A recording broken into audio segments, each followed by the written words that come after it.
अपने कार्य क्षेत्र को भगवान की सेवा समझिए, गंभीर भाव से रहिए, विनम्र रहिए और खूब नाम जप कीजिएगा। जीवन को उन्नतिशील बनाना है। जब तक भगवान न मिल जाए तब तक हमारी यात्रा रुकनी नहीं है। लौकिक पारलौकिक सब क्षेत्रों को पार करते हुए एक बार ठाकुर जी के देखें, जिसके हम असली में हैं, एक बार भरनेत्र उसको तो भी देखें। अनंत जन्म व्यतीत हो गए इसी माया में भ्रमित होते हुए, न जाने किस किस को अपना बनाया, सब छूटते गए। एक बार जो अपना है उसको तो देखें, जो एक बार अपना असली पिता है, जिसने मुझे प्रकट किया, जिसने मुझे बनाया है, एक बार उसको देखें। एक बार लालसा होनी चाहिए। सुनते हैं बड़े सुंदर हैं यार, एक बार तो देखना चाहिए ना, बड़े सुंदर हैं, देखने योग्य हैं, अपने हैं, प्यारे हैं। तो एक बार ये लक्ष्य बना लेना चाहिए कि आप चाहे जिस जन्म में मिलो, ये आपके ऊपर छूट है, लेकिन प्यारे अब मैं आपसे मिलना चाहता हूँ। आपने सब सुख देख दिए, दिखा दिए, अब हम मुझे नहीं चाहिए, अब मुझे आप चाहिए। और अगर आप चाहिए तो सारे सुख आपके चरणों में अपने आप आ जाएंगे। और आपसे विमुख होने पर, देखो हनुमान जी महाराज रावण से बोले कि तेरे पास सब कुछ है लेकिन विवेक नहीं। जिनके द्वारा तुझे सब कुछ मिला है उन्हीं की पत्नी का अपहरण करके तू सुख चाहता है। तो शंकर सहस विष्णु आज तो ही सकहि न राख राम कर द्रोही। हजारों शंकर हजारों विष्णु मिल जाएं तो भी तुझे भगवान राम से द्रोह करने के कारण तेरी रक्षा नहीं कर पाएंगे। और अंततो गत्वा बंदर उसकी खोपड़ी पे पैर मारते हैं। ये हाल देखकर मंदोदरी कहती है कि राम विमुख अस हाल तुम्हारा, रहा न को कुल रोवन यारा। आज जिस समय तू चलता था मैंने देखा है, दिशाओं के दिग्गज कांपते थे। आज वही रावण तेरी खोपड़ियों को बंदर लात मार रहे हैं। ये हालत भगवान से विमुख होने के कारण हुई। तो हम उन भगवान के सन्मुख हो, उन भगवान को प्राप्त करें तो मनुष्य जीवन की सफलता है। खूब आनंद पूर्वक रहो, मस्त रहो, भगवान के आश्रित रहो।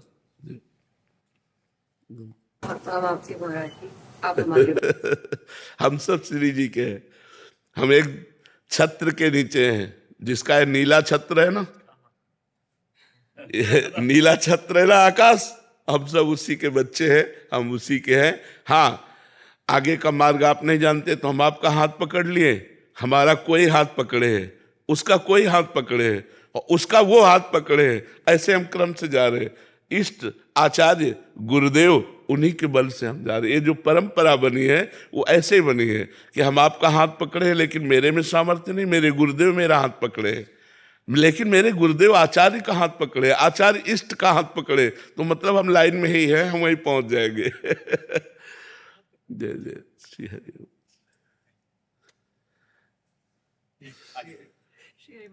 श्री हरि, खूब जाओ, मस्त रहो। अलका श्रीवास्तव जी।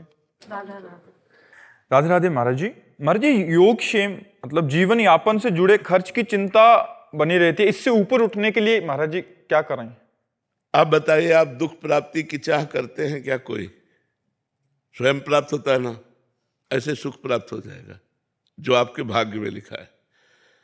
सुख और दुख के लिए आपको प्रयास नहीं करना, आपको प्रयास करना है सुख और दुख से परे परमानंद की प्राप्ति के लिए, भगवान की प्राप्ति के लिए।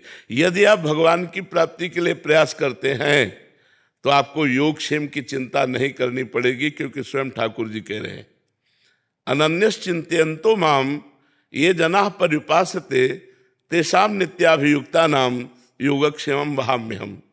जो मेरा अनन्य चिंतन करता है उसके योग और क्षेम का वाहन मैं स्वयं करता हूं। योग का तात्पर्य होता है प्राप्त जो है और अभी जो नहीं प्राप्त है, नहीं प्राप्ति की प्राप्ति कराने का नाम योग है, और जो प्राप्त है उसकी रक्षा करने का नाम क्षेम है। जो नहीं प्राप्त है वो स्वयं ठाकुर जी प्राप्त कराएंगे, और जो प्राप्त है उसकी रक्षा स्वयं ठाकुर जी करेंगे। वो देख रहा है योगक्षेमं वहाम्यहम्, वो ऐसे थोड़ी बोल रहा है, वो सच्चिदानंद है, वो सत्य नारायण है, वो जो बोलता है वो करता है। उन्होंने कहा योगक्षेमं वहाम्यहम्, मेरा सिर्फ कार्य है उसका आश्रय लेकर चिंतन करना और उसका कार्य है व्यवस्था करना। हम जब उसकी शरण में हैं तो उसकी व्यवस्था अपने आप होगी। आप चाहे गृहस्थ हो चाहे विरक्त हो, सबकी वो व्यवस्था करता है। हम आपको कैसे बताएं, वो इतना आगे से आगे देता रहता है। आपको क्यों नहीं मिलता? क्योंकि आप अहंकार से अपना पोषण कर रहे हैं, भगवान से नहीं। मैंने ये किया, मैं ये करूंगा। अहंकार विमूढ़ात्मा करता हमित मन्यते, तो उतना ही मिलेगा जितना आप कर रहे हो। अगर ऐसे हो गए, एक होता है गोदनामा और एक होता है निजी कमाई। जो भक्त होता है वो गोदनामे में होता है। हमारा विश्वास, हमारा आत्मनिर्भर भाव, हमारी आत्मा भगवान है, उन पर निर्भर भाव, तो कहते योगक्षेमम वहाम्यहम्। हम एक गृहस्थ की बात बताते, हम रोटी मांगने जाया करते थे, तो उनको देखते तो पूजा में ही लगे रहते। बिहारी जी के तीनों काल के दर्शन, यमुना स्नान, वृंदावन की प्रदक्षिणा और नाम जब भक्ति में रत रहते। उनकी बेटी सयानी हुई, कोई अर्थ की व्यवस्था नहीं कि आपकी बेटी सयानी हो रही और ब्याह करना है और आप रात दिन पूजा में केवल लगे रहते। आपकी आय कोई है नहीं। जो रेलवे में तो उससे जो उनको मिलता था पेंशन, उसी से उनका चलता था। वो बिल्कुल बिल्कुल विरक्त संत जैसे गृहस्थी में। तो उनका बाबा, हम बिहारी जी की वो बात देखते हैं जो उन्होंने कहा योगक्षेमम वहाम्यहम्। मैं पूर्ण भरोसे पे हूं, जिस तारीख को जिस समय होना होगा वैसा होगा। एक परमहंस जी थे, अभी उनका शरीर पूरा हुआ, बड़े ब्रज के गुप्त परमहंस थे, उनको कोई जानता नहीं था। वो एक इंजीनियर को गुड़गांव से लेकर के आए बिहारी जी के दर्शन कराने। तो वो उनके यहाँ पहुंचे, पहुंच कर कहा कि तुम्हारी बेटी ब्याह लायक है यार, ब्याह नहीं करोगे? तो उनका कोई संयोग बैठेगा तो देखेगा हम तो बिहारी जी के ऊपर है। तो कहा ये इंजीनियर है, ठीक रहेगा? इंजीनियर से कहा लड़की ठीक रहेगी? उन्होंने कहा जी 5 मिनट हम बात करने। बोले बात कर लो, ब्याह हो गया। कैसे बिहारी जी करते, कैसे व्यवस्था करते? योगक्षेमम वहाम्यहम्। ये कोई भगवान ने मजाक नहीं की, गीता जी में स्वयं भगवत वाणी, पर हम ऐसे नहीं हो पाते। हम कहते हैं ऐसे रहो, तुम बचाने की कोशिश मत करना, तलवार आएगी और तुम्हारे गले में हार बन जाएगी, वो तुम्हारे गले को छू भी नहीं सकती यदि भगवत आश्रित हो। 5 वर्ष का बालक प्रहलाद है, त्रिभुवनपति हिरण्यकश्यप है, आग में जलाता है, जहर पिलाता है, हर कोशिश मारने की करता है, लेकिन 5 वर्ष के बालक का बाल भी बांका नहीं कर सका। और भगवान ने नरसिंह रूप धारण करके फाड़ के फेंक दिया उस वरदानी, विशेष विशेष वरदान प्राप्त किए हुए हिरण्यकश्यप को भगवान ने फाड़ के फेंक दिया। और 5 वर्ष के बालक का वो त्रिभुवनपति होने पर भी बाल बांका नहीं कर पाया। ऐसे भगवान हमारे हैं, भगवान की अनंत सामर्थ्य है। हम भगवान के आश्रित नहीं हो पाते, इसलिए हमें बात नहीं। अरे योगक्षेमम वाम्यम, ऐसा मत सोचो कि केवल बाबा जी का ही योगक्षेमम वाम्यम।